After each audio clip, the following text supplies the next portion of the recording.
to me. Oh, wow, I despise.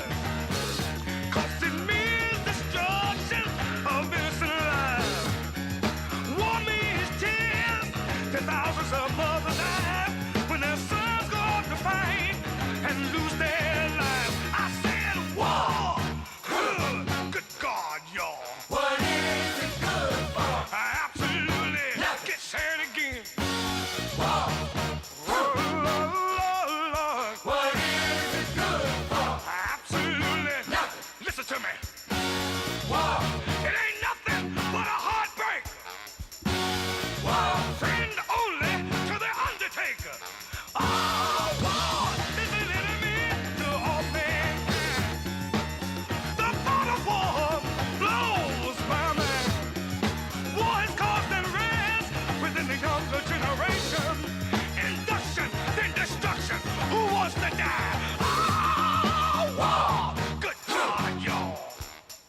What is it good for? Absolutely. Nothing. Said. War. Oh, yeah.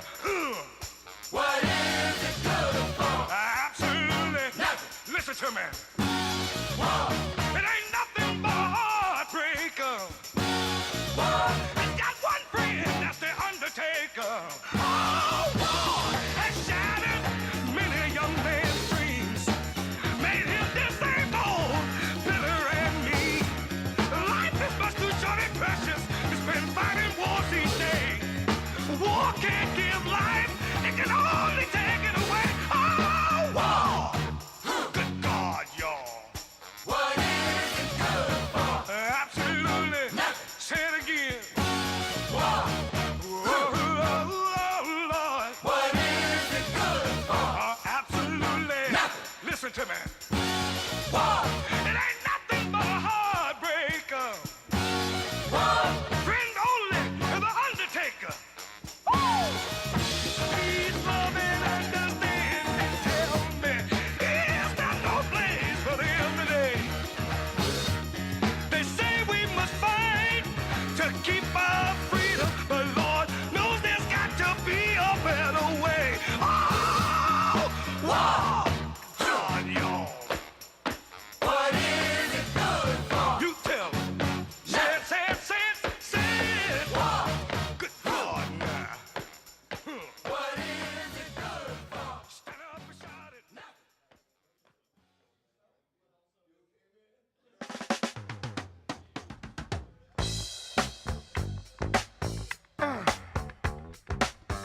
All right, new comics, I'll just say this right now, and we'll be live. So people can hear this.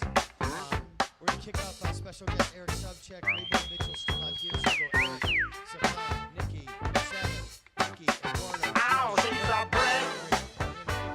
Ow. She's mighty, just letting it all hang out. Ow, she's a brick. Ow. I like lady stack, that's a fact. Ain't holding nothing back. Ow, she's a brick. House. Well, put together, everybody knows this is how the story goes. She knows she's got everything that a woman needs to get a man. Yeah. How can she lose with the suit she used? 36, 24, 36. Ow, what a winning hand, 'cause she's a brick. House. She's mighty, just letting it all hang out. And she's a brick. House. Oh, like lady stack, that's a fact. Ain't holding nothing back. Oh, she's a brick. House. Yeah, she's the one, the only one, built like an Amazon. The clothes she wear, her sexy ways, make a old man wish for younger days. Yeah. She knows she's built and knows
Weekly Comedy Festival. There you go. Fair to moderate, fair to moderate. Please put your hands together and keep that energy going for your host, Mr. Lou Alcindor.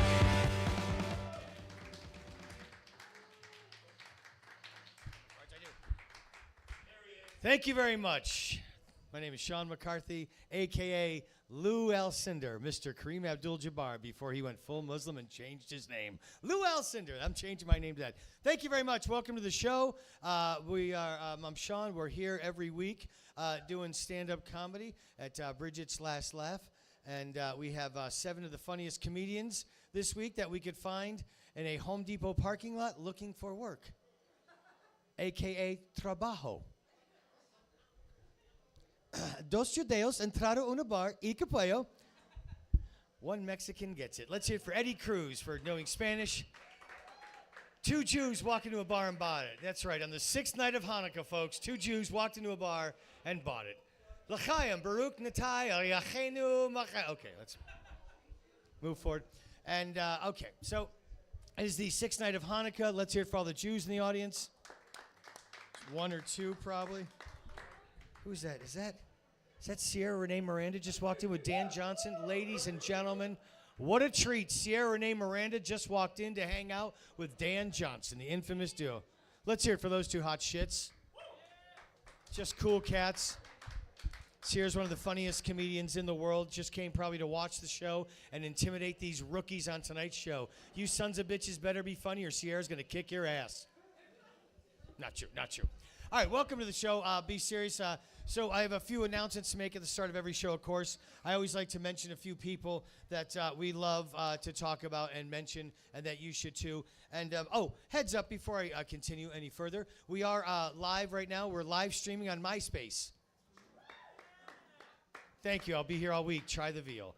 We are live streaming on YouTube. You can catch us at www.tickleyourbone.com or Tickle Your Bone Comedy on YouTube. And subscribe. We're trying to build up the subscribers, and we're getting tons of views, and eventually we're going to be able to monetize this and pay like all the comics on the show and get a really good drug habit. So that's what we're shooting for.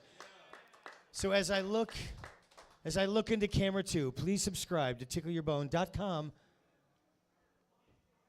or Tickle Your Bone Comedy on YouTube. That's what I mean. Tickle Your Bone Comedy on YouTube and or camera 1. We have camera 1 this way, camera 2 that way. So camera 2, Tickle Your Bone Comedy on YouTube and or www.TickleYourBoneComedy. God damn it, I'm fucking around. Go to Tickle Your Bone Comedy on YouTube. Tickle Your Bone Comedy on YouTube. That's what I'm talking about. Or you can go to our website, TickleYourBone.com. That's what I'm trying to say. This.com. And or my AO Messenger account. Thank you. I'll be here all week. Try the veal. Is this thing on? Somebody broke into my car here last week and installed an 8-track. Is this thing on? I said 8-track. I can't even get those in the library. So yes, subscribe because we're getting a lot of views and we're trying to pay people. By the way, Sierra Miranda, one of her videos got about garnered over 2,000 views, I believe, recently. Yes, yes. Dan Johnson has a video. One of them got over 1,000 views. Eduardo Cruz, doing a bit about being the first generation Mexican, was a hot video, got a few thousand views, and some of the worst comments ever. People are rude sons of bitches online. Once you put anything out there, you're like, hey, here's something we did that we love that's amazing and funny. People are like, you're not funny. Fuck Mexicans. Build a wall. It's like, whoa, dude, calm down. Jesus Christ. There's one guy, his name is Dixie Boy 568, and if I'm looking at camera 1 right now, that motherfucker has made more fun of me than anybody. I don't know who the fuck that is, but if I ever find you, Dixie Boy 568, I'm going to kick your ass. Maybe if you had a girlfriend or had sex once in a while, you wouldn't be making fun of me. Bastard said I was a meth head and boring. I'm like, bitch, I'm on mushrooms and I'm exciting. All kinds of shiitake mushrooms and psilocybin. You ever trying microdose and macrodose? You know what I'm talking about. Let's hear from my coke dealer, folks, right over here. I don't want to point you guys out, but they have the finest blow, no fentanyl. Yeah, I know.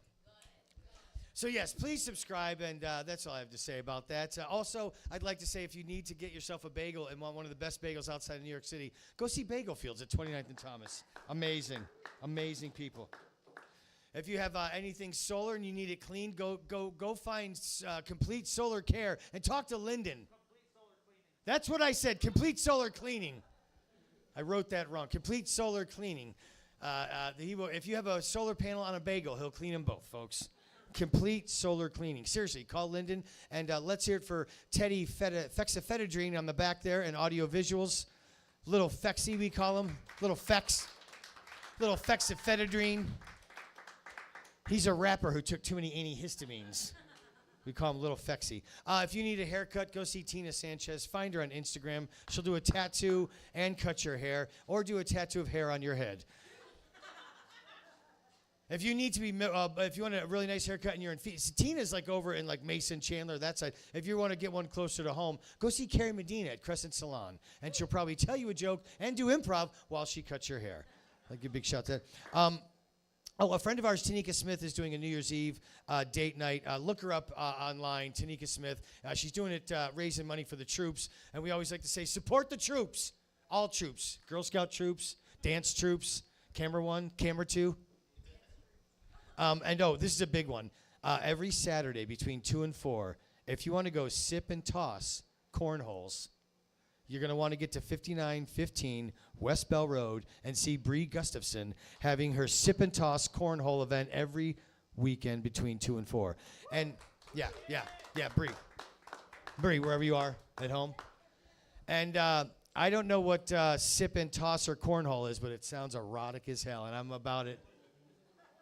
I'd like someone to sip and toss my cornhole. Thank you. I'll be here all week. Try the veal. Is this thing on? Okay. And Sierra's talking right now during my set, and I love her for that. You son of a bitch. I'm kidding. How are you? No, it's all right. You're talking to Cruz. Because I got to get these sponsors out. That's why I have to say this a few hundred times. Trails and Living Spaces. There you go. That's all the people we want to mention. Living Spaces. Oh, camera 1, camera 2. Oh, by the way, comedians, I've marked it on the floor. Camera 1 and camera 2, and there's little arrows so you know. It's so true because there was a couple there's 2 comics every week that do this. Hey, how you guys doing? And they do their whole act to these 2 people, and it's usually the unfunniest comic who bombs the most. Is like, I'm bombing. Let me turn my back and talk to these people. So fucking funny. Oh, the Hitman for you. We had one lady who was so funny okay, so I love doing this show because I can do whatever I want, and we just try and put on the best show we can possibly do. I get like 25 regulars every month. We mix them up, our funniest people. We put them on. We always have a great crowd. It's always a great mixed crowd. Lots of different fucking races, colors, and creeds and sexualities. We don't call it out. It's just normal for us because that's the world that we live in. We don't have to go, look what we do. You just do it. You know what I mean? So one week we had this one comedian. She was new, and let me put these away for a minute. And it was so funny. I'd never met her before, and I was like, yeah, sure. We'd like to give everyone a chance. We'd like to check people out, you know. Some people we watch ahead of time. We're like, no fucking way, because that's a train wreck, you know. But she was a nice white gal, and this one particular show, we had literally the starting 5 from the like Detroit Pistons, 1980, right here. It was like the darkest table you can imagine. It was like, this was Africa over here. And it was very cool, you know. And then we had like Puerto Rico over here. We had a whole bunch of gay and trans people over here. And then a few honkies. That was the night, right? This lovely girl comes on stage. And it was so funny because, and I'm a Jew, okay? I'm not white. I'm black turned inside out. I don't like white people. They smell like bologna. Okay, so you know where I'm coming. This young lady, after I explained, there's camera 1, camera 2. She literally goes like this. Looks to this table and goes, let me tell you why OJ's guilty and what happened to Bill Cosby. And I was like, this is not going to go well. They just stared at her, and I was like, I tried to give her the light. It didn't work. I couldn't get her off. But it was hysterical that, you know, she thought that she was going to be edgy and talk to, like, the Detroit Pistons why Bill Cosby's guilty and what OJ did. And I was like, bitch, this is not going to go well. And when that happens, like, if I don't walk up afterwards and, like, shit on her a little bit, I'm going to get jumped by the Detroit Pistons. So, of course, I went up politely, was like, that was the worst piece of shit ever. What were you thinking, honky? You know? And I made fun of her in the nicest way. And then, everyone's all laughing and thanking me. Boy, she was pissed at me. I got fucking 18 emails from this motherfucker. I had to block her. But my point is comedians, remember, there's people everywhere. Just put it on a pivot. And if you're bombing, don't just look this way. Just be quiet and walk out and never come back. That's my new rule. Oh, yeah, and one guy last week was yelling and dropped the F-bomb. That was funny. Right at the end of his act, he just goes, there's only 2 genders. And then he goes, and fuck everybody, and said, like, F the faggots. And I was like, oh, okay, this is not going well for you, buddy. When a short white guy who's a shaved bald head just screams like the F word, you're like, man, you're not coming across really well, bro. You're not representing honkies too good, buddy. But he did his whole act like this too, so it's funny. So you'll notice people bombing. Like right now I'm bombing. Hey, how you guys doing? Help me out. 2 Jews walked in the bar. Waylon's here tonight. My little doggy's in the back. I brought him with me. My wife is home. I'll bring him up later. He wants to tell a few jokes. I'd like to mention there's a new show. This cracks me up too. This is Phoenix comedy is beautiful because there's a million shows in Phoenix. There's like 15 shows every single night, free shows at big clubs. Everyone's trying to outdo everybody and come up with theme shows. And we have a theme show that we do here every week. It's called 7 People Come Up on Stage After I Introduce Them and They Tell Jokes. And after their jokes are done, they go, thank you. And I go back on and say, thank you. We bring on another comic. It's a theme show. It's called a comedy show. So, yeah. And it's simple. It's easy. Everyone's trying to, fucking reinvent the wheel. This is my newest one that made me laugh. That is absolutely sick and disgusting. I'm not even kidding. It's called Triggered. Triggered Comedy at the House of Comedy. And you think, what are they going to do? Just go up on stage and have, a white guy go, N-bombs everywhere and trigger the audience and start a riot? No. This is what they're doing. They're putting shock collars on the comedians. Yeah, and if they're not funny, they're going to shock the comics. And there's a bunch of comedians who are like, oh, I'll do that. I'm going to be famous. Fucking jackass. So next week, we're doing Kill a Comic. What we're going to do is we're going to shoot them. If their punchline doesn't work, we're going to shoot him in the head like that guy in Korea that got killed. Walk right up to him and go, Diddy Mao, pow, right in the head. It's called Diddy Mao Comedy. All right. Oh, God, I've been on stage for way too long already. We are going to pick a winner and a loser tonight, and we will kill that comic. Let's just do that. The unfunniest comic tonight, we'll just kill them by the dumpster. We'll call this Killer Comedy. And, it's Hanukkah. It's the 6th night of Hanukkah. The world's everyone's fighting and still angry. And I'm a Jew, and I'll tell you what, I've studied that Middle East situation for hours and hours and hours on end, and I still don't understand why they're fighting. It's like every other week they're just mad at each other. This is why they're fighting. They're next to each other. There's an imaginary, like a border is just imaginary that Mother Nature doesn't know borders. The Mother Earth doesn't know what a border is. It just goes, here's this lush greenery, enjoy yourself. But if someone lives right next door to you, you fucking hate that motherfucker with all your heart and soul. Like when I lived in Massachusetts, I fucking hated people from Connecticut because they were assholes. People from Florida I just thought were the greatest people ever. So my point is, if you want to solve the Russian and Ukraine thing, just move Ukraine to another part of the world, and then Russia and Ukraine won't fight anymore. And if you can literally take the Gaza Strip and just move it next to New Jersey, they won't fight anymore. Then if New Jersey and the Hummus people will fight. You know what I'm saying? Just need to move things. Don't live next to anybody. Like, I love Eddie, but he lives on the west side. If me and Eddie lived next to each other, we'd be fighting, dude. He'd be like, you Jew, and I'd be like, you Mexican, and then I'd throw a bagel at him. He'd hit me with a taco. Is that stupid? I'm making light of war. Like John Lennon said, no war. Just end war. It's the 6th night of Hanukkah, but it's the 1st night of Kwanzaa and the 3rd night of Christmas. I don't even know what it was. I'm so fucking... I'm not... I know. It's the holidays. I'm excited. Anybody else excited about Christmas? I love it. I love it. It's a weird year this year. I love it so much. I love the holidays very much, but it's one of those. It's a stressful year. It's a stressful year. If it wasn't for my dog Waylon, I'd start a war with Glendale. I would fight them. All right. I'm going to do that later with Waylon. Oh, this is what I wanted to say. Besides subscribing online and finding other ways to make more money to pay the comics, I've decided to do an OnlyFans, and I'll be dancing at Dick's Cabaret on the weekends. So you can see me Thursday night at Dick's Cabaret doing 2 shifts, working the 12 to 12 on the main stage. I'll be doing it. All right.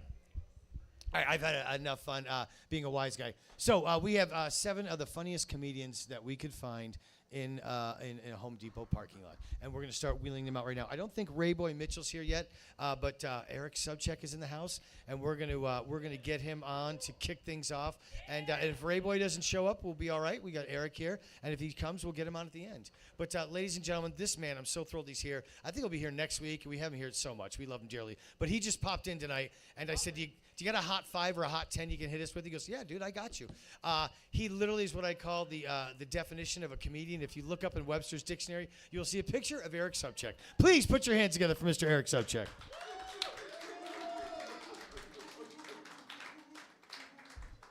What up? One more time for Sean McCarthy. Yeah. Living spaces, trails. Dude, dropping a little couple minutes on Israel-Palestine there. That was nice. Dude, I like how earlier in the set, Sean was like, oh, I'm Jewish. And then later in the set, he's like, why doesn't Palestine just leave? Why don't they just leave? Sean McCarthy, yeah. I don't know. That's what I miss about going to open mics. Like, not that this is Sean, but like I miss going to hear ideas about like the most complex and sensitive issues told by like people who barely have GEDs. I have a GED. Like, yeah, I know. That's what I'm saying. It's not about you. But anyway, here's what I have to say about Israel and Palestine. No, I will say one thing. Like, I do. It's not about Israel Palestine. I guess it's more about people kind of who talk about, because like any other day there's people. I don't know what you would call. There's like, I don't know, people who watch Fox News, I guess is what we'll call them. But they'll just be like, oh, like the Jews run the media, the Jews run banking, everything bad that has happened is the Jews' fault, except for this war. And if you go against Israel, you are anti-Semitic. It was like, how did you just flip that around? This is... Anyway. I do have a whole long thing about Israel-Palestine. You can check it on my website, ericsubcheck.com. And I'm not even joking. That's real. It's on YouTube. I recorded it. It's also probably in the archives of this. It definitely from some time from long ago. Look, I won't go. It's been too far. You don't know where we're going, baby. Where we're going, we don't need roads. we don't even need tires. We're going off the road, off the rails, out of sight, out of mind, time out of mind, Bob Dylan.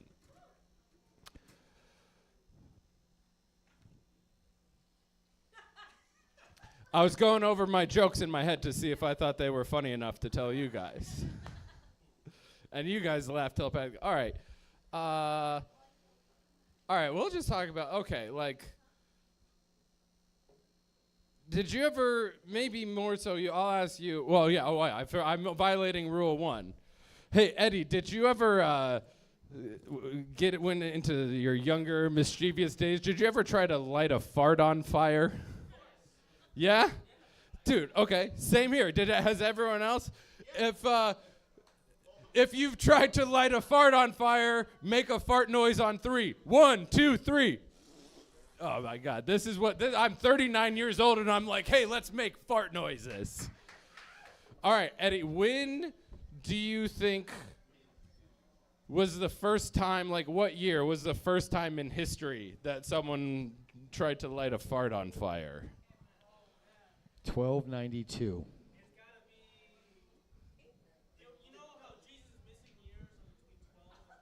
Yes. I know what happened to him. The Palestinians stole him. That's what this is all about, Eddie. 12. All right. I'm thinking that's a good guess. I think it's something like, I asked one person, also they're like the third dumbest person I know. They're probably like, oh, probably like 1930. My guess is the second fart after the discovery of fire. Yeah, right? That's here. What's up?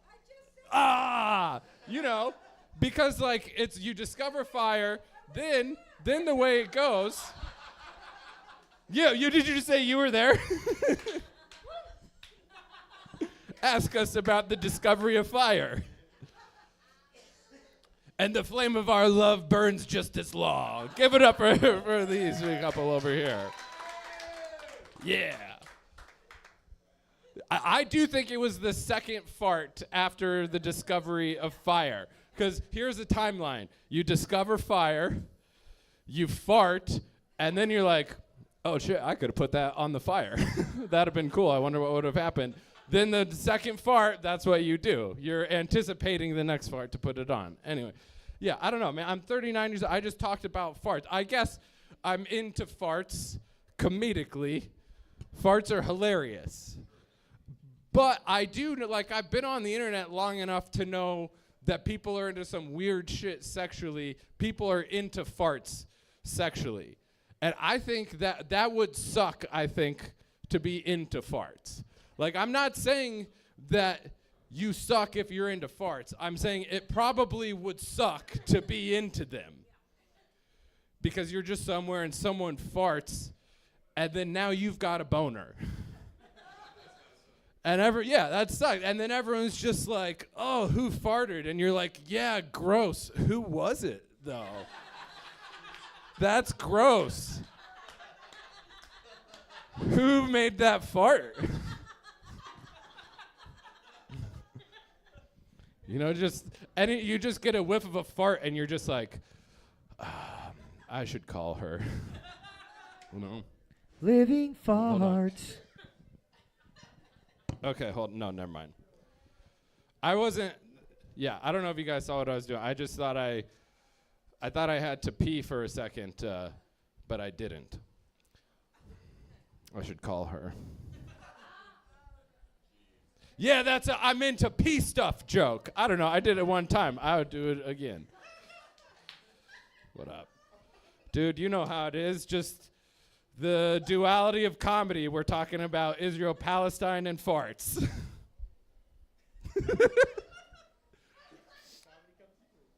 Can I do, let's see. You want me to? Oh, why did this not? Did you get my text? Oh yeah, here. I'll just we'll do this. Hey, this one is for the shorts, the YouTube shorts. So I don't know. Like during this, I have a second job during the summer. I teach special needs kids Spanish in the afternoons. It's called Buenas Tardes. Thank you. My name is Eddie Cruz.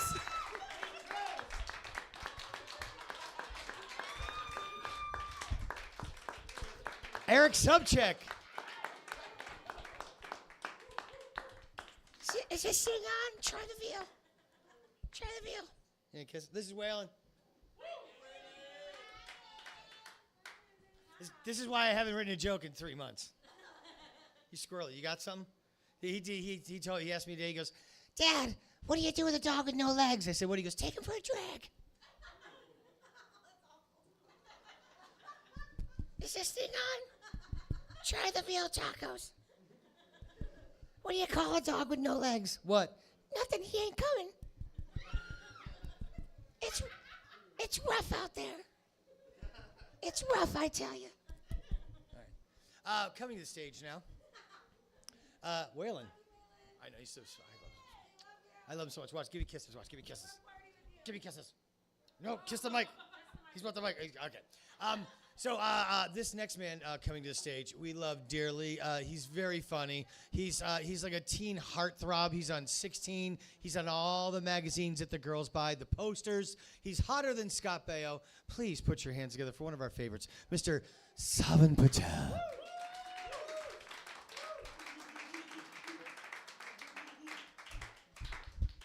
What's up, Brigett? How we feeling? Everybody feeling good? Heck yeah. Doing stand-up inside of a haunted house. This is awesome. I love this place. I do love this place. This place feels like home to me. You know, it's like there's a lot of trauma here, but no one acknowledges it. They just sweep it behind the doors, and I don't look back there. No, I love this place. Let's get it out of the way. I have depression and anxiety. Yeah, it's actually a requirement to be a comedian. You need both of those things. It's weird though, it's a fun combination. They cancel each other out. You know, like anxiety means you have way too much energy in your body all the time. And depression means you don't use any of it. It's like snorting cocaine and then going to bed.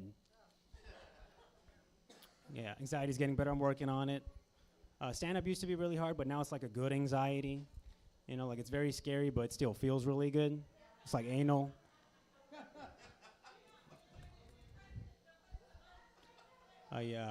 Depression is like the common cold of mental illness.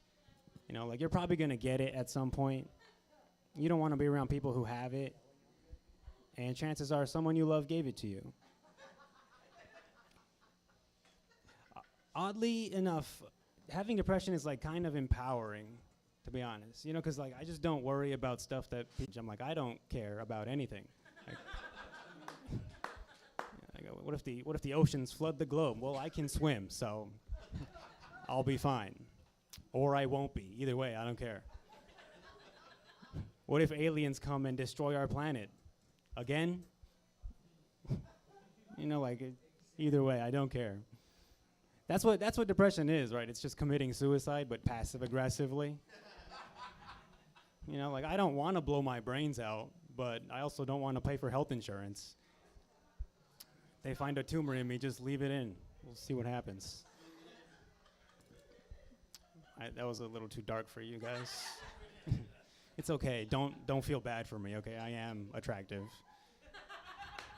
Never feel bad for attractive people. Our lives are so easy.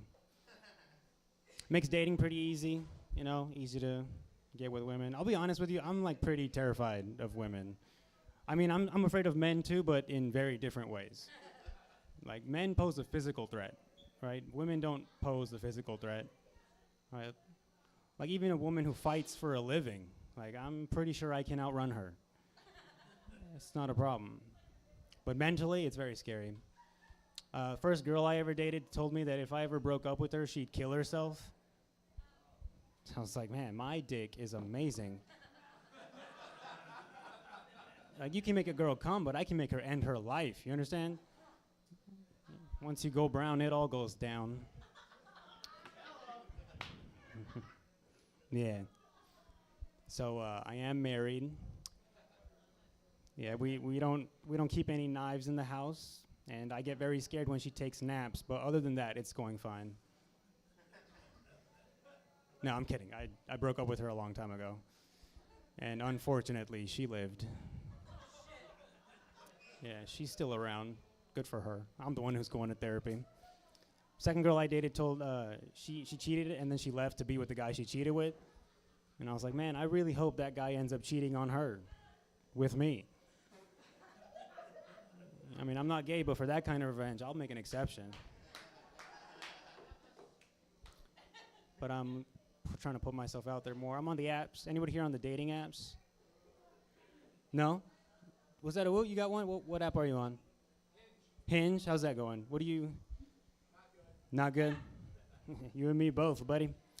What's your line that you use? You're like, hey, are you trying to squirt tonight? Like, what's the? A video of you playing piano? Ah, okay. What happened? Oh, that's a video of him playing piano. It is good.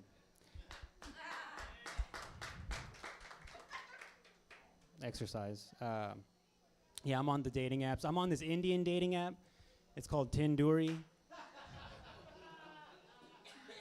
How it works is you match with someone and then you just get married. Arranged marriage. That's what my parents had. My parents had an arranged marriage. I hate the concept of arranged marriage because it's really hard to believe your parents wanted you when they never even wanted each other. You know, my parents' first date was just a job interview.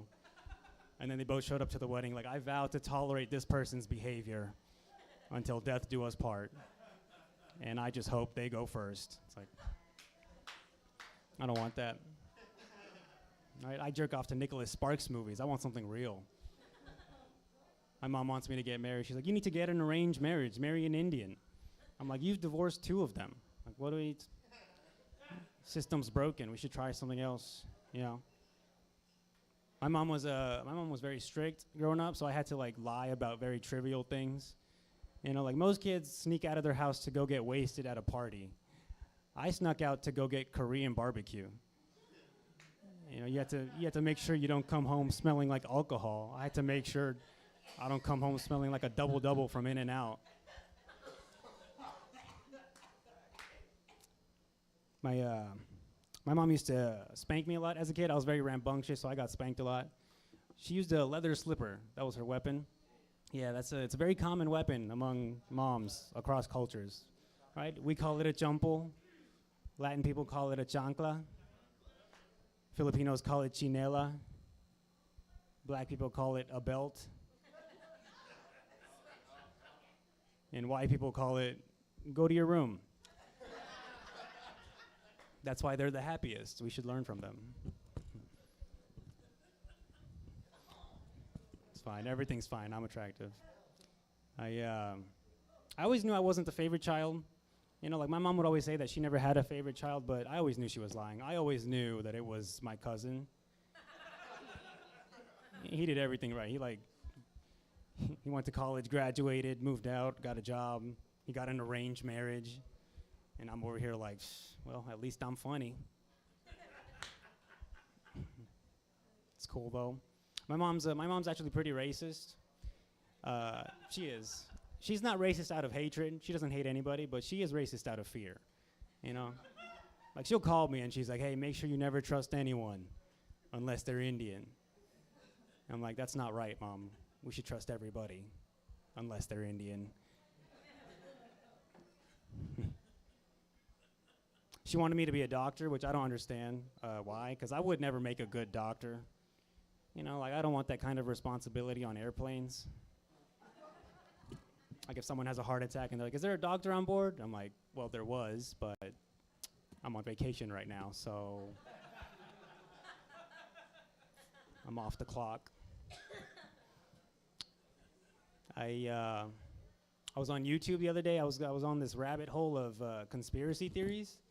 Anybody here following conspiracy theories? Yeah, what's your favorite, Dan? 9/11. 9/11 is your favorite? It's mine too, yeah.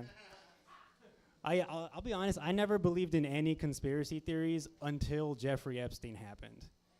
You know, like some guy bought an island so he could fuck kids for several years. Like, I guess anything really is possible, you know? Like maybe the moon landing was faked. Maybe the earth really is flat. Maybe 9/11 never happened. No, I'm kidding. 9/11 happened. I made sure.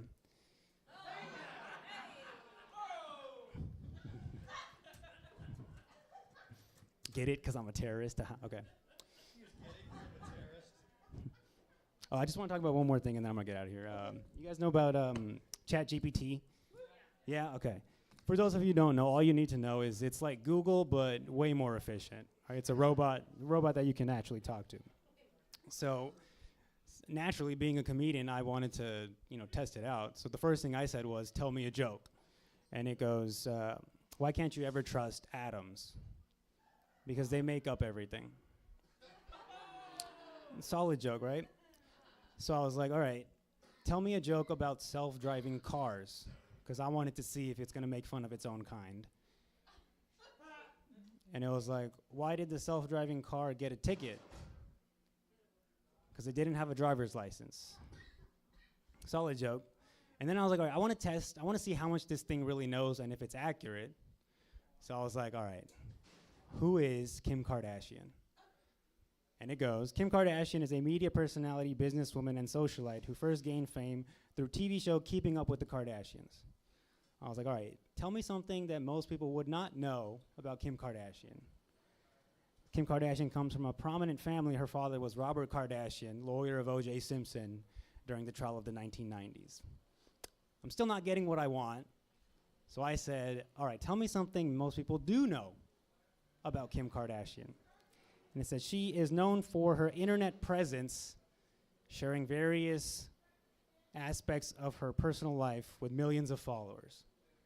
So finally, I just wrote, is this Kris Jenner? And I got an error 404, webpage not found. All right, my name's Saavan Patel. Thank you, guys.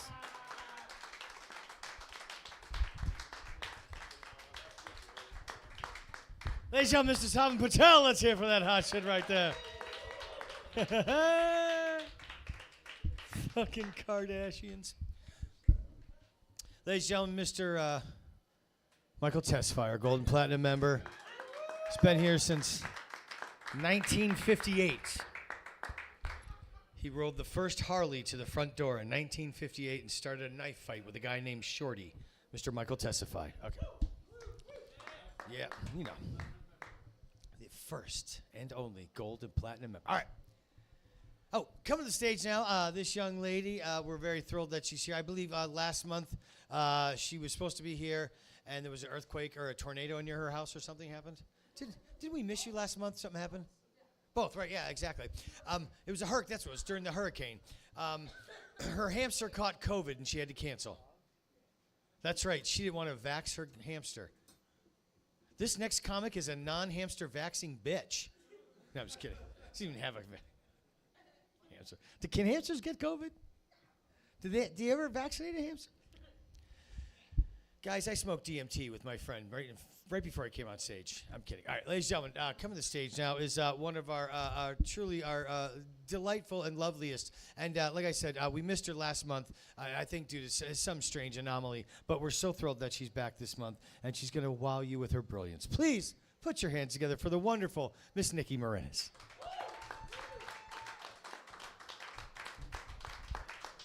Huzzah! It's good to be back, you guys. Yeah, there was a hurricane, something, whatever. You know, it wrecked my hometown. It was cool. It's fine. Things, Christmas. Yay. What are we talking about today? The worst Christmas gift you've ever gotten. And I think I narrowed it down to a couple of things. My best friend. Best friend. One of those, like, gift soap, gift basket things you get at an end cap from, like, CVS. Best friend. He's a gay guy. There's no fucking excuse for... Then I had an notice I said ex-boyfriend of mine one year gave me a bottle of his favorite alcohol and a bottle of wine that was called Red Guitar Wine because he played a red guitar. I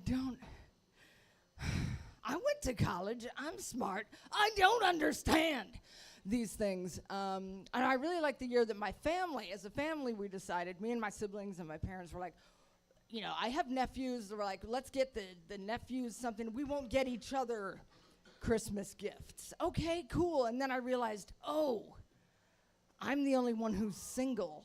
That means I don't get anything. Okay, oh. Did I vote for this? I swear I went to college. I'm smart.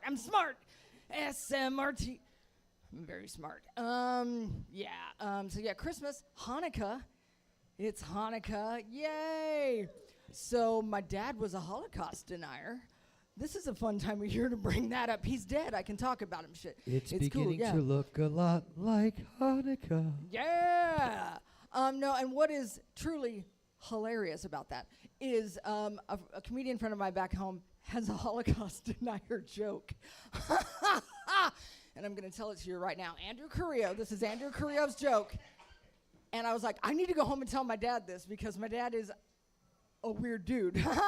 And oh my God, he's going to laugh. And this is the joke, Andrew Carrillo's Holocaust denier joke. He says, I think Holocaust deniers are unfair to Hitler. Just think about it.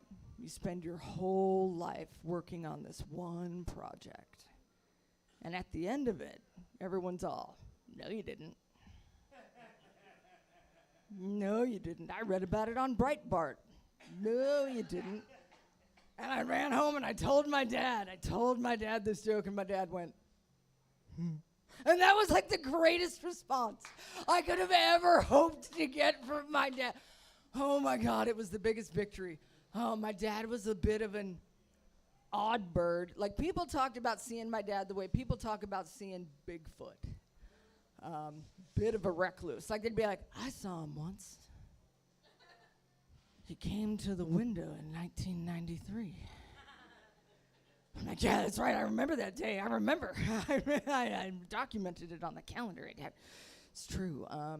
Yeah, he was a bit of an odd bird. Disabled Vietnam vet. So he was legally blind. That's the key word there. Legally blind. So he was like, too blind to see me nod my head, not too blind to open and read my mail. You know, that kind of legally blind. But, you know, he eventually asked me, do you want my handicap plates? Fucking yes, I want your fucking handicap plate. God damn it, yes, I want you. LA is my bitch now.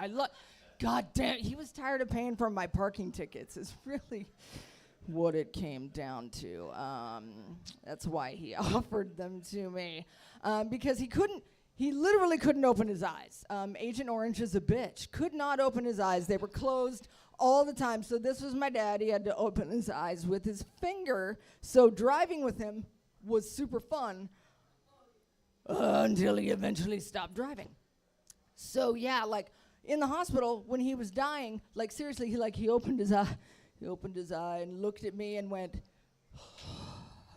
like, he was genuinely annoyed he was still alive. Like, that was, oh my God, we laughed the whole time. It was hilarious.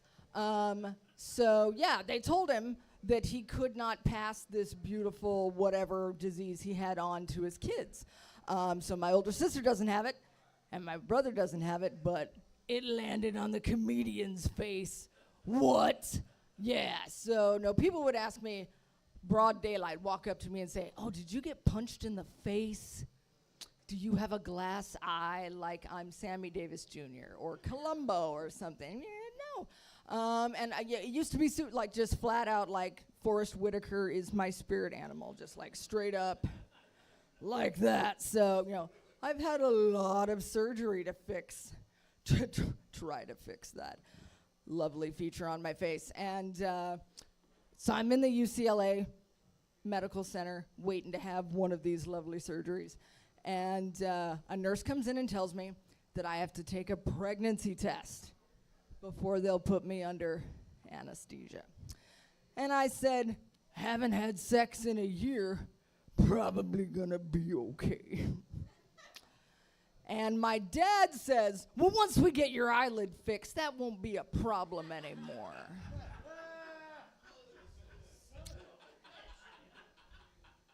He's quick. I'll give him that. I informed my dad and everyone in the waiting room that there's no shortage of men who want to fuck me, Dad. Guys don't notice I have a head, okay? And these came from your side of the family, so.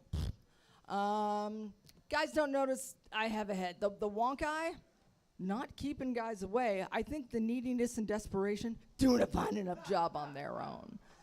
Thanks, though. Yeah, so, like, I'm not ethnic enough to have cool ethnic jokes like everyone else. But, you know, I am half doormat and half narcissist.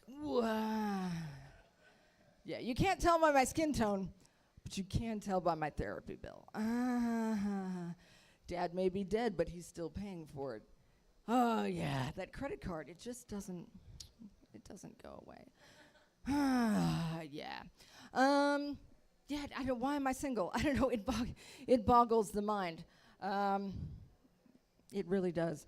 Yeah, have you guys ever noticed there are never any women on To Catch a Predator? Because we are out there.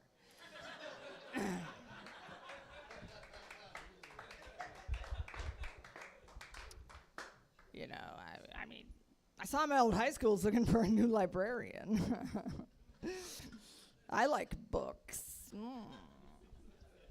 17-year-old boys have no idea what they are doing. But they can do it all night long. In 2 to 3 minute intervals. Yeah. What? I don't even. I think Chris Hansen is calling me to take a seat over there, you guys. So that's my time. I'm Niki Marinis. Thank you. Everyone.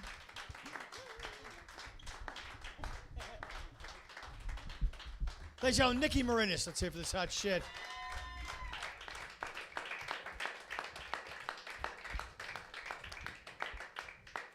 Niki, this is live on MySpace, and I'm pretty sure if you use a dead guy's credit card, it might be a crime. Just a heads up. Niki Marinis, let's hear it for that hot shit. This next young man coming to the stage, you're all familiar with. He's sitting over to my left, and everyone's talked to him all night long. He's wonderful, funny, and he's been here for 2.5 years since he started doing stand-up. This is like the first place he ever did stand-up, and we thought he was so funny. We bring him back every month. We made him our resident comic.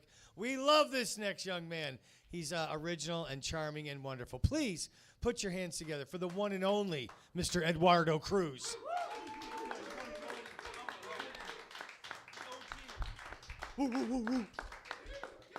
Thank you, everybody. Keep it going for the main man, Sean McCarthy. L'chaim. That's right, the founder of McCarthyism. That man is communist as fuck. He may be Jewish, but he bleeds red. You know what I mean? Nah, I'm kidding. He's not Jewish. I mean, he's not communist. Free Palestine. Anyway, FYI to Niki, I called the police. They are on their way. They are on their way. Yeah. The FBI heard everything through my phone. So Christmas is very interesting for me because my birthday is on Christmas Eve, you know? Oh, why you know? Well, double presents. Double presents. I'm just kidding. I grew up poor. There was no double presents. There was no double presents. Growing up, all the kids in school would be like, that's so awesome. You must get double presents. I just must get double presents. Poor. We were poor, you know. It's always fun. Always fun being poor. You never know you're poor until you're hungry. No, I love it. You know, I feel old. Even though I'm 25 now, I'm turning 26. I do feel old. A couple old people in here are like, shut the fuck up. I wake up and my shoulder hurts. What is that about, you know? The other night, my little cousin's like, jump with me on the trampoline. I was like, I got you. Don't worry about it. I'm still young at heart. Pulled my back. Jumping on a trampoline, I pulled my back. How? Lord knows. You know, I must have been one of those little weird divots you get at the trampoline when you're jumping. And I was like, oh.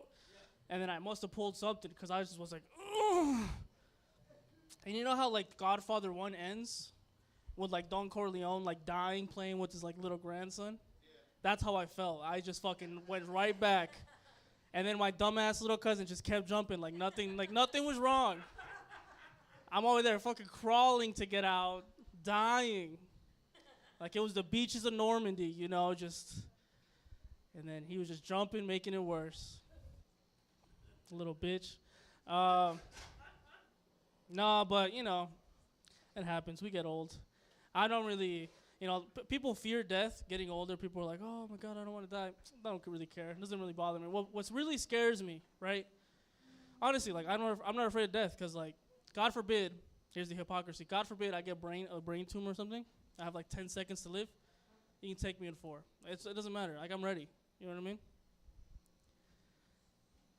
What I'm afraid of, truly, is, like, not knowing that I'm old and doing a non-old activity, right? Like, I was at a wedding recently, and for some reason, we were doing limbo. Now, was this wedding at a cruise ship? No, it was not. Why were we doing limbo? I don't fucking know. But we decided to fucking do some limbo.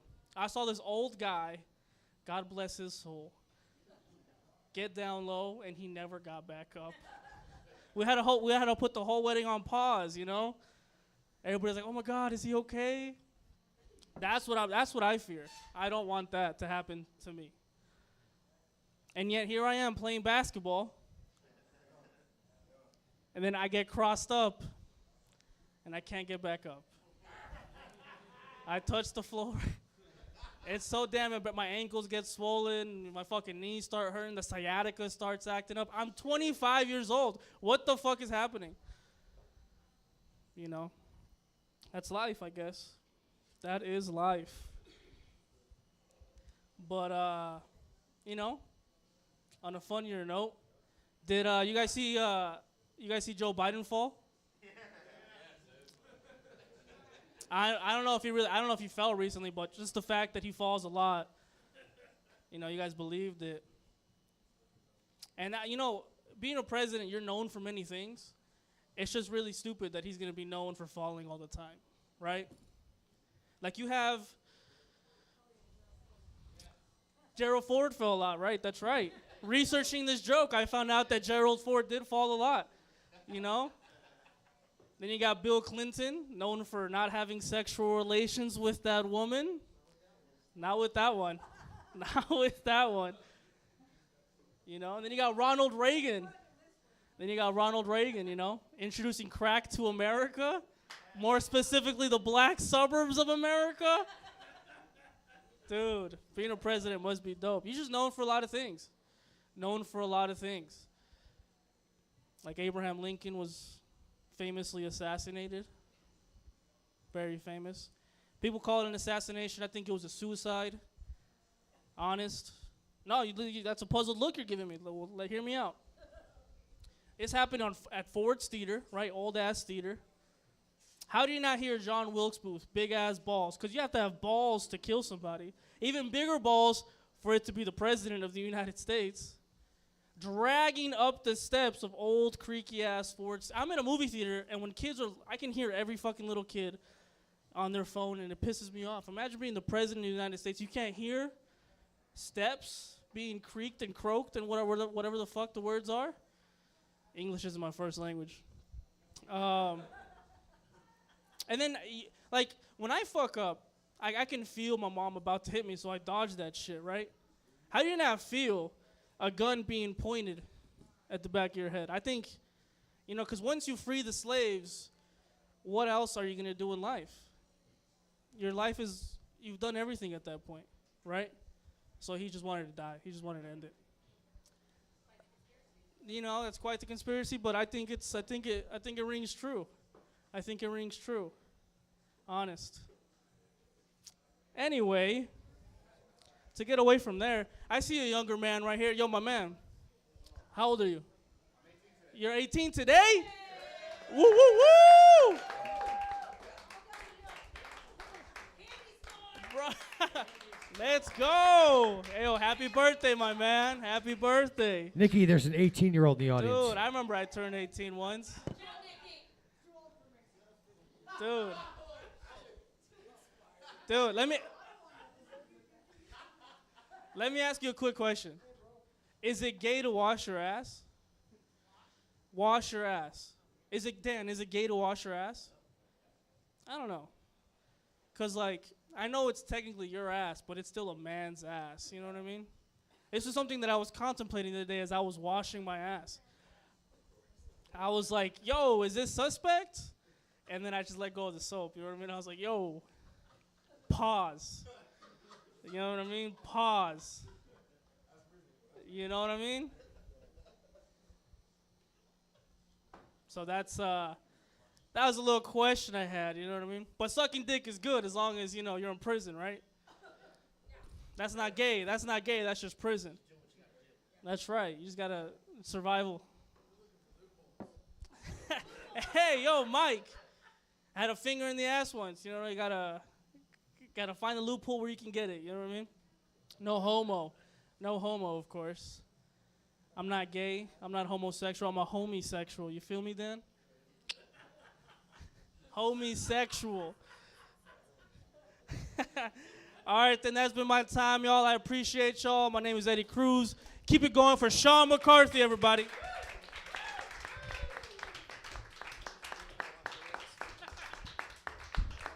Eduardo Cruz, ladies and gentlemen. I just want to say I wash Michael Tesfai's ass all the time. There's nothing gay with that. I'm just helping out a friend.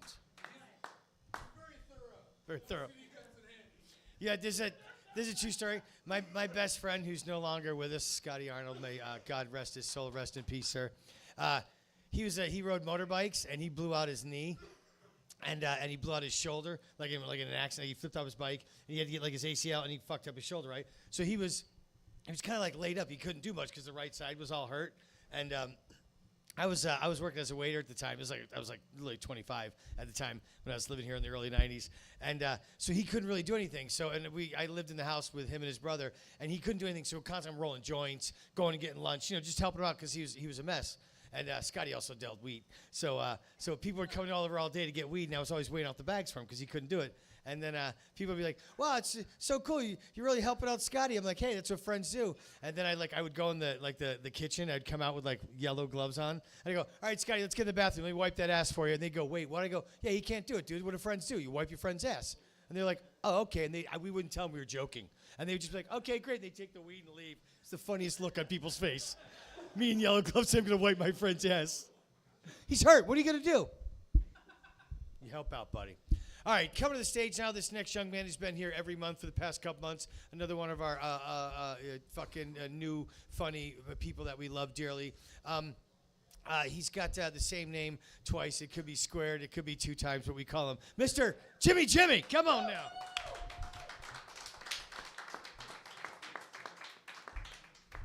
What up, y'all?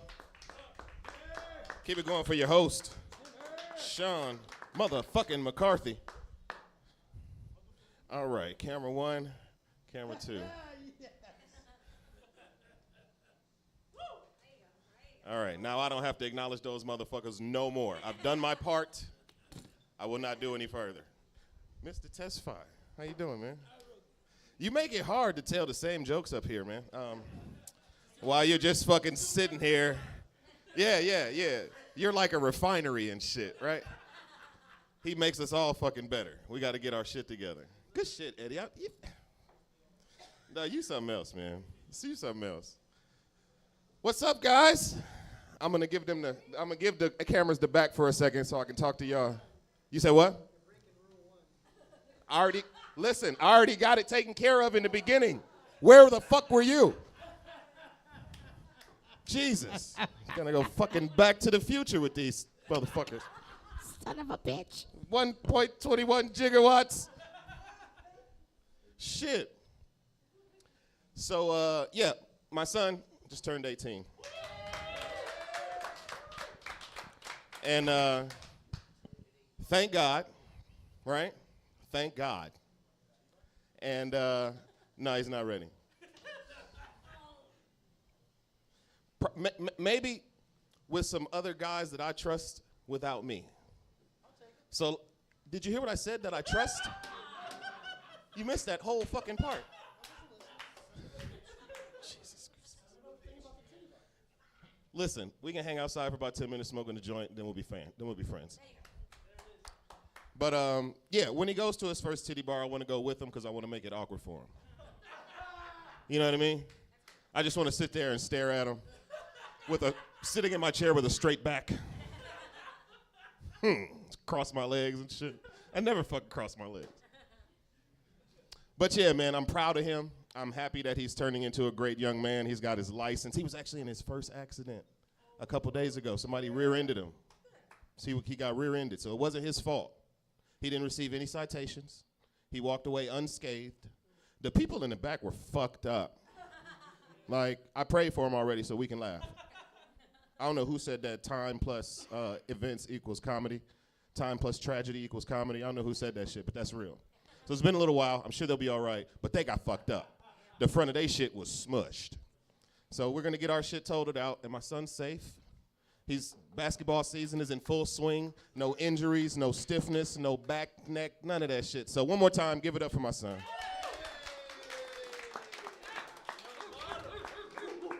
That's what I'm talking about.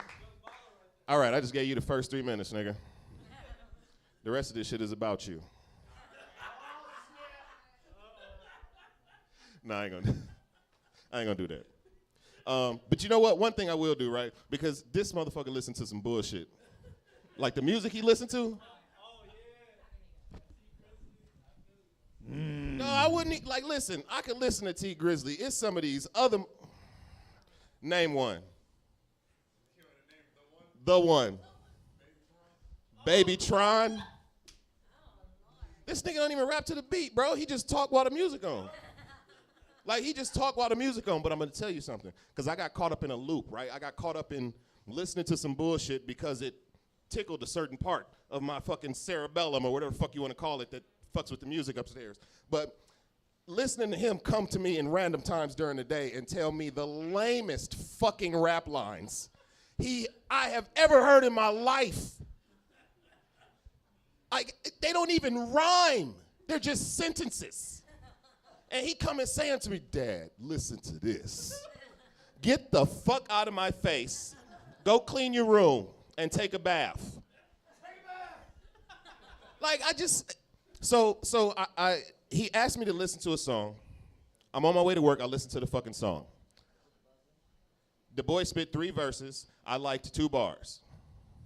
If y'all know anything about music, there's a lot of bars in verses. I only like 2 of them. And then after that, just driving, something else came on in that same genre of music, right? Young, stupid motherfuckers with Fruity Loops and auto-tune, right? Y'all know what Fruity Loops is? You know what Fruity Loops is? Exactly. So we talking about trial version of a beat-making program and the shit T-Pain uses for auto-tune. This is what they got, and everybody's a rapper now. So it went on to the next song. I can't remember what this boy's name was, but I tell you what, I rewound that song so many times because I got caught in a loop. He wasn't saying anything in sequence that sounded dope, but the words rhymed. It was like Future. Future's voice is a fucking instrument on its own, but he don't never say shit. This nigga made millions of dollars by saying, Percocet, Molly Percocet, Percocet, Molly Percocet. Chase it, she know about Percocet. She got plenty of them bitches in her purse right now. Legal. I'd like to talk to you afterwards. No disrespect to you, it's not like that. We're just trying to make a transaction. Oh shit. They wild, bro. All right, so back to this dude. So he rhymed, but nothing he said made sense. Y'all with me? Where's my phone? I had to take a picture of the lyrics so I could recite them to you today because I couldn't believe it. I'm gonna go through it one time and I'm not gonna do it again. That's how ridiculous it is. All right. Here we go. Boom. I was in the trap serving David Blaine, picture frame on my waist. Fuck beef, I won't Raising Cane's when I'm first class on the rake. Got a cubby full of Krabby Patties, nigga, pull up in a cinder block. Grr, pushing carpet, briefing at the target, turn a nigga to a winter sock. That's what I said. Dog, I was in the car at the stoplight like, what the fuck just happened? How is he hitting all these motherfuckers right on point and nothing makes sense? He said, pushing carpet, breathing at the target, turn a nigga to a winter sock. But it sounds amazing. So I understand now. I had to go back. I had to go back to the future. That's 4 Back to the Future references today for me, guys. So, like, we had 2 at the house, and that was just 2 right there. So I'm going to go back home and watch the trilogy. Because there's something in there that I'm supposed to get right now. That's why I'm having these 1.20. My man, somebody's paying attention. 88 I thought miles it would have been an hour. Saavan. You've got to go 88 miles an hour. So now I understand, right? Huh? What the fuck is a gigawatt?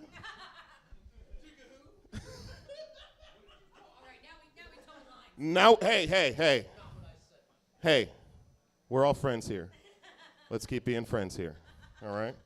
No, fuck that. That was good. I kind of like that little banter back and forth.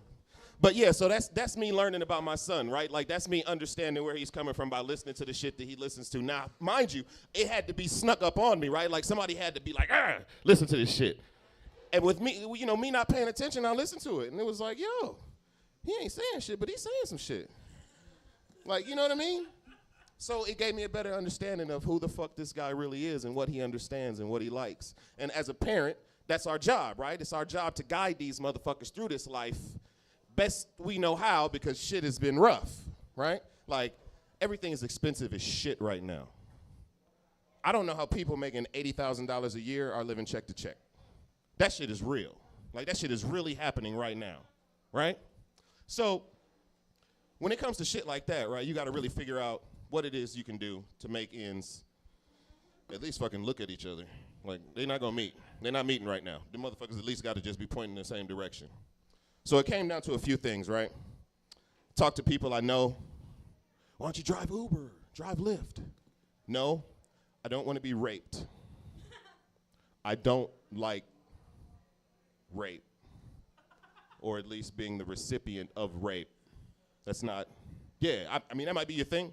I'm just not a fan of it, you know? So no Uber, no Lyft for me. Nor do I want to have to shoot anyone. I don't want to do that.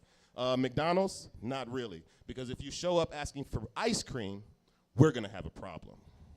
So no McDonald's, right? I'm not even going to say the reason why. Apple Store, fuck no. I'm way too stupid for that. And everybody in the Apple Store is stupid too. That's why they're there. It's like a circle of revolving stupidity in the Apple Store where everything's supposed to be smart. It's fucking crazy. I can't be a janitor. I don't like cleaning up after myself.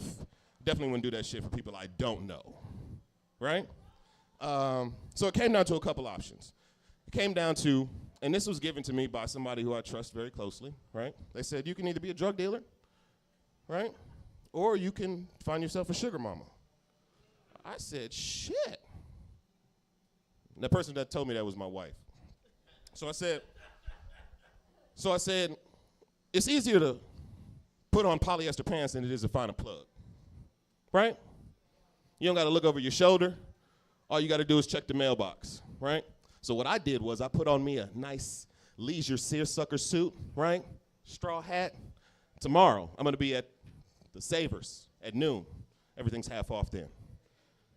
I'm looking for Agnes with a $2.5 million life insurance policy and a cough. That's what I want. A large hacking cough. And I'ma riz the shit out of her, boy. I'm talking about, hey, what's going on there, Agnes? Oh, you like that chair over there, yeah? Don't worry about it, girl.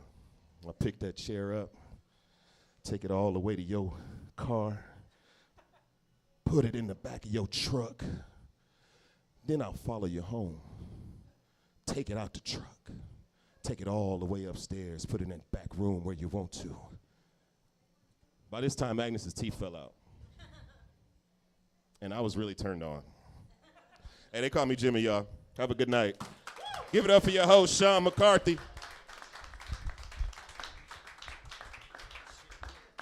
Ladies and gentlemen, Jimmy, come on now.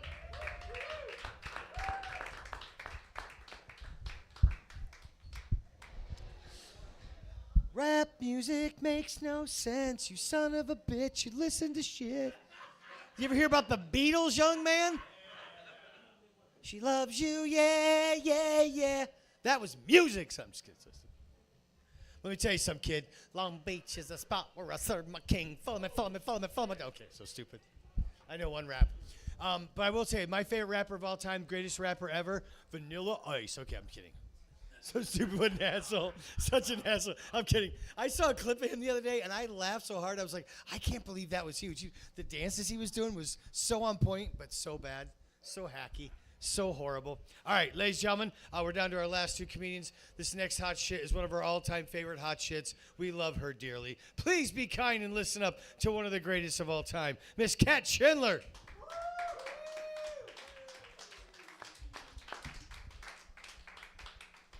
Thank you. All right, camera 2. Check. I want to stand like as far back, because last time there was one of the shorts from that angle, and you cut off the punchline, so it's just. Anyway, Eddie talking about how he's so old, throwing his back out on the trampoline. I threw my back out folding laundry, so just wait, it gets worse. Yeah, you'll find all the fun things that throw your back out. I don't know. So I just found out tonight someone had stolen one of my jokes, and so I'm just gonna tell it. I gained some weight, and I was invited to this event, and someone at the event told me the average American is coming out of the pandemic either a hunk, a chunk, or a drunk. And my first thought was I really wish someone would have told me this was an intervention, because I could use a drink right now. Second thought is I am crushing this pandemic because I've nailed 2 of those 3. Like, bit of an overachiever. So that was the joke they stole, just putting my claim on it. But no, yeah, probably Bill Burr. That sounds about right. No, so I am trying to lose the weight. So I'm doing this thing where I just pray real hard that I'm one of those girls who gets pregnant but doesn't know it till she gives birth. I'm very middle heavy, so my doctor calls it delusional, but I still cross my fingers every time I go to the bathroom. I went in for a checkup, and he was like, "Kat, you're not pregnant. We'll see." He goes, "Kat, you have an IUD, and you gained this weight 2 years ago." I choose to believe in miracles. He goes, "Kat, you do know if you're pregnant, you can't drink." Yeah, I'm going to need a second opinion here. Just go ask Bill Burr. I don't know. I don't trust doctors. When I was pregnant with my son, so I was pregnant with my daughter. 1 year later, I had my son. They're 13 months apart. And with her pregnancy, I was fine. With his pregnancy, they called me obese and geriatric, which hurt my feelings. But then I thought, if comedy doesn't work out, I could go be on like a remake of The Golden Girls. But then I realized that the original Golden Girls were in their 50s and 60s. If you had a remake of The Golden Girls now with actresses that are in their 50s and 60s, it would be like Jennifer Aniston, Jennifer Lopez, Sandra Bullock, and Angela Bassett. Like, I can't fit in there. half, not even half their age, but I can't. Ridiculous. My husband and I have been married almost 10 years. Thank you. Meh. No. He's great. I have to say that because he's watching online. No, we're very different, and I get very frustrated because I grew up in a private, like my dad's a pastor, very conservative household. He grew up, his grandpa was one of the original Hells Angels, like very different. But so we'll tell stories, and like when I was in 6th grade, I got suspended for sexual harassment, and that's like, whoa. Like I was so edgy. But then he goes, yeah, that's like when I was in 6th grade, I got arrested for assaulting a police officer. Like I can't compete with that. I didn't even sexually assault anyone. It was just anyway. but so he'll tell me these stories, and then he always tells them to me like, you know, and I'm like, no, I listen to the Imagination Station, which is just like Weird Al Yankovic versions of songs and the Disney remakes of songs. So like New Kids on the Block, you know, everyone else learned oh oh oh, I learned it oh oh Rio, what's in the middle, the white stuff. So very different. But he'll tell me these stories, and he'll go, like, you know how it's better to have a warrant out for your arrest than to get arrested, so you can turn yourself in and then smuggle drugs into your buddies on the inside?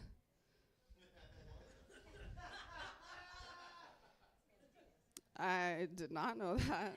I do know, though, if you save the whipped cream cans at Baskin Robbins, your friends can do whippets in the parking lot. Like, same thing, right?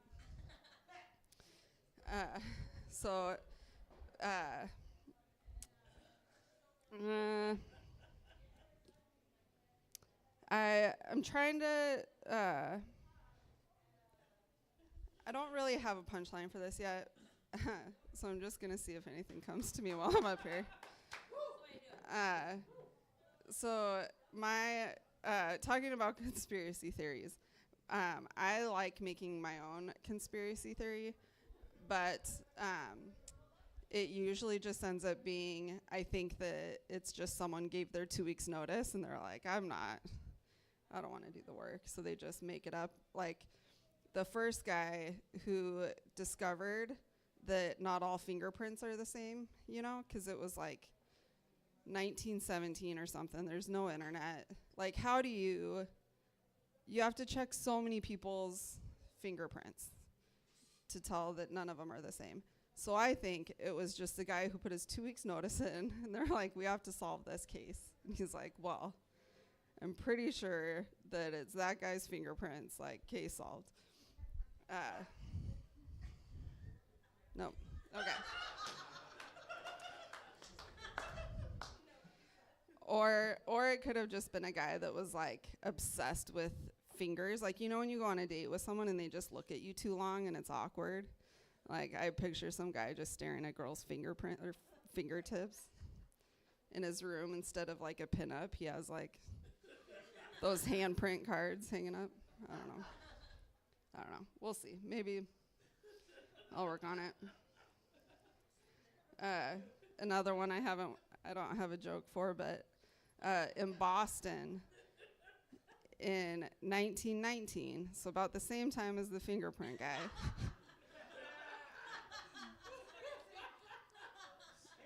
there was the Great Boston Molasses Flood, which killed 21 people and injured 151 more. There's got to be some jokes in that, right? Like, molasses killed. Like, I'm slow, but you can, yeah. It's a sticky situation. No, it's Peter Jordan came up with it. It's a very first world way to die. So I'll tell him no one laughed at that. All right, I think that's all I got. Thank you guys so much.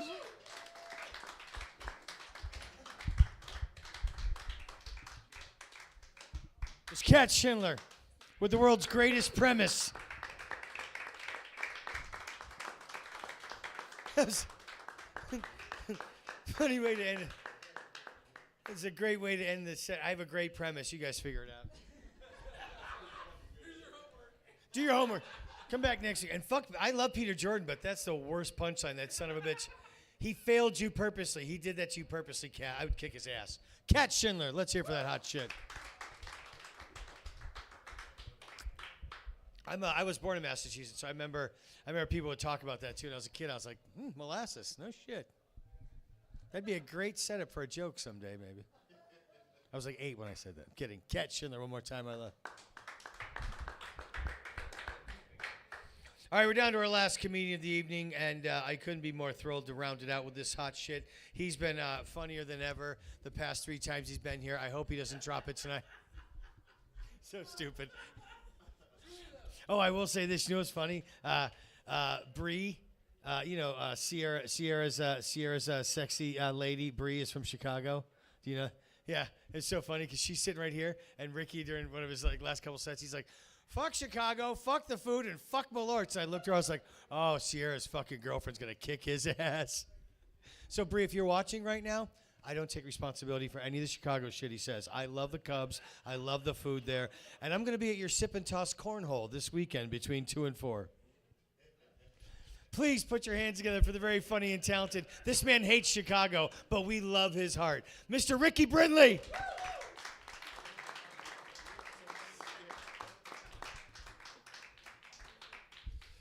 Thanks. And Sierra, your girlfriend sounds like a character from Fargo. I'm just saying. Bree Gustafson. She is like a supercharged lady that can solve all of the crimes in a small Minnesota town.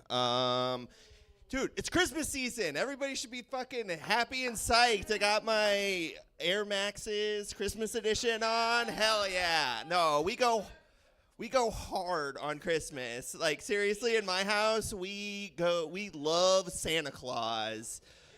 Jesus can whatever, but Santa Claus, hell yeah, baby. No, Christmas is great because you can eat a dozen cookies for breakfast and not feel bad about yourself. We made them, so you can eat them whenever the fuck you want, right? But yeah, it's also what I like to call Michael Bublé's busy season. That guy, I'm not sure what he does between Halloween and Christmas, but I'm assuming it's shit I don't know. He does taxes until March, and then he helps manage Airbnbs in Memphis with Mannheim Steamroller or something like that, and then maybe he general manages a Spirit Halloween store or something like that. He has to stay busy the rest of the year. Anyway, one thing that people kind of want to do for Christmas gifts and stuff, I've seen more and more recently in the upcoming years is getting your DNA tested, 23andMe, that type of stuff. But yeah, if anybody tells you gets really into telling you not to do it, they're oh, it's an invasion of privacy. Your DNA can get hacked and who knows what can happen. Don't trust that person. They did something bad. At minimum, they've got kids floating out there that they don't want you to know about. And at worst, they killed a bunch of people in the late 70s and early 80s. They're solving crimes with that familial DNA. And I'm just saying, if they're paranoid about the 23andMe, don't let your kids around them. Yeah, but one thing that I always thought was funny, even from being a kid, was when they're remember the spirit of the season. And you're supposed to love Jesus as much as you love Christmas lights and getting drunk and stuff like that. Which is fine, I guess, but it makes me think are there other holidays? Are the Wiccans remember the spirit of the season? It's Black Peter, this goat that we worship at our Black Mass. Are they mad at all of the candy consumers out there in the world? And they're Bob the Builder is not the reason for the season. Anyway, I was recently at a fast casual restaurant that specializes in soups and salads and sandwiches. It's kind of the type of place that bad news seems to happen where you basically, where you're you and your siblings have to decide whether or not to send your parents to a home or whether or not your cousin Erica has a drinking problem that necessitates an intervention. Anyways, I'm at one of these establishments with bread bowls, and I'm disassociating from whatever the actual conversation is, and I see a kid over here. And he's over at the soda fountain, and he starts at the Coke, and then he goes to the Dr. Pepper, and then he goes to the Sprite, and I'm like, oh, I remember doing that. I wonder what they call that now. Because what I called it when I was a kid would get you in a lot of trouble and possibly banned on TikTok. Or is it called like the unalive yourself combination? So yeah, I was, with, it's your birthday, you're turning 18, a couple of people are talking about, youthful indiscretions and that type of stuff, and it was reminding me of what happened to me when I was a senior in high school. I didn't play sports, but I was in a competitive activity, we'll call it, and I don't want to give myself totally away, so we'll call it the basketball team. And when I was a senior in high school, I was on the basketball team, and I was the treasurer who was in charge of raising all of the money for the basketball team. Interestingly, that year, they started keeping track of all of the stats for basketball online. And so it was my idea to pitch high school fantasy basketball to all of the other basketball teams across the state that we competed against. I pitched this to Red Mountain. I pitched this to Mountain View. I pitched it to Mountain Vista. I pitched it to all of the mountain schools.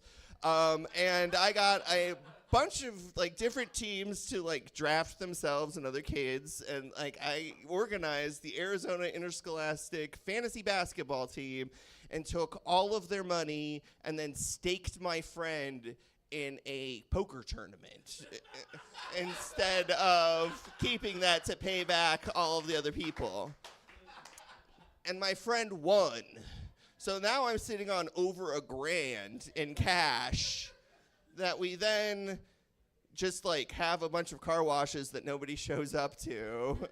And we have the world's most successful car washes, and we're staked, and we can do our out-of-state trips and stuff. And I'm laughing about this with somebody who graduated a couple of years ahead of us, and he was just stop.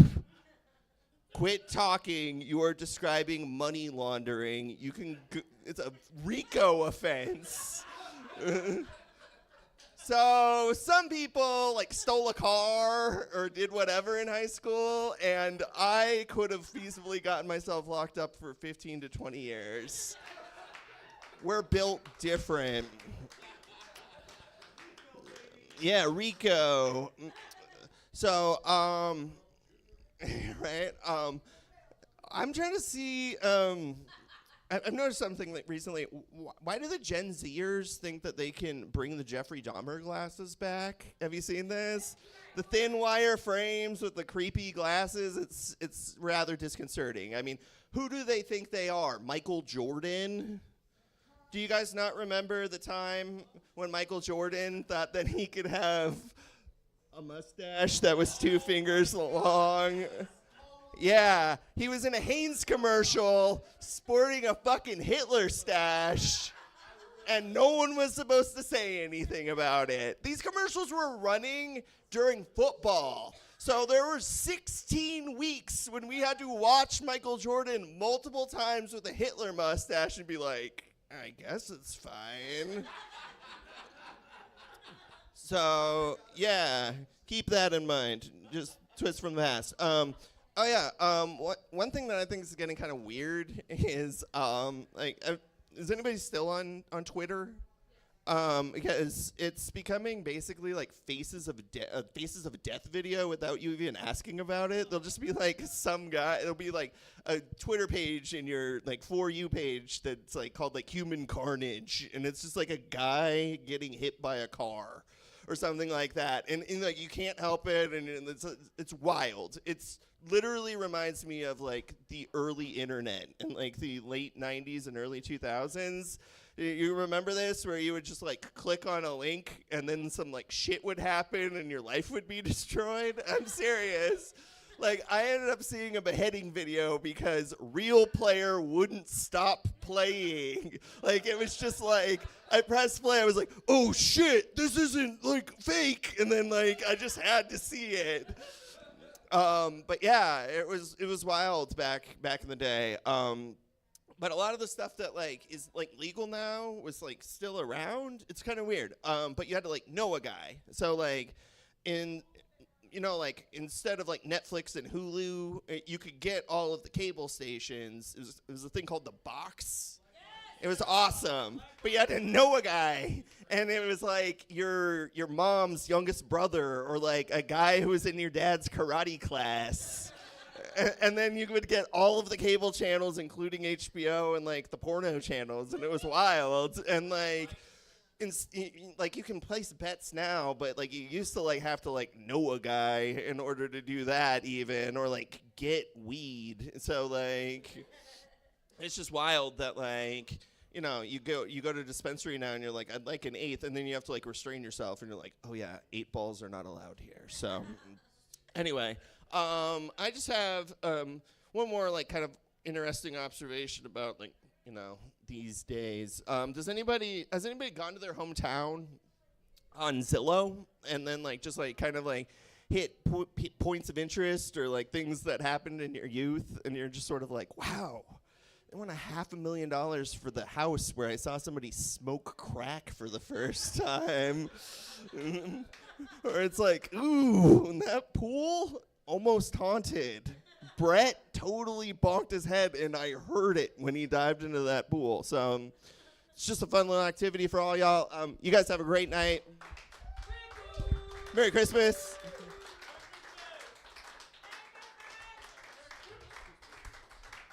Ricky Brindley, folks. Let's hear it for that hot shit right there. Well, that's about all the fun we have for you tonight. I hope your night continues on having fun. Maybe go to the bar and do karaoke. Maybe go smoke some crack in the back by the dumpster.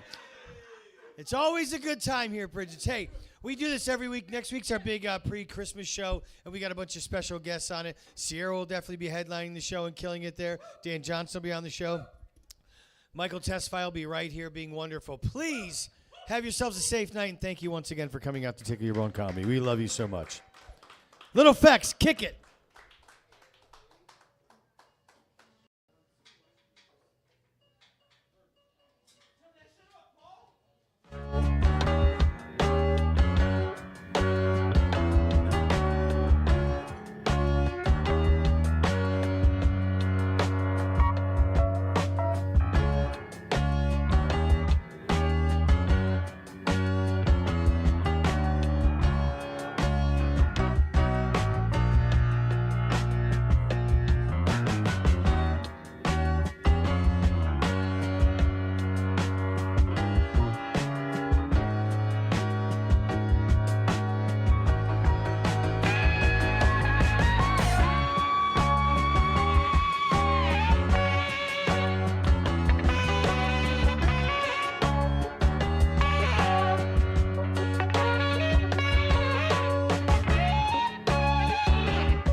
Johnson, you better work on your impersonations. Dan Johnson better be doing Bernie Mac next week. Tickle Your Bone Comedy, presented by Tickle Your Bone Comedy.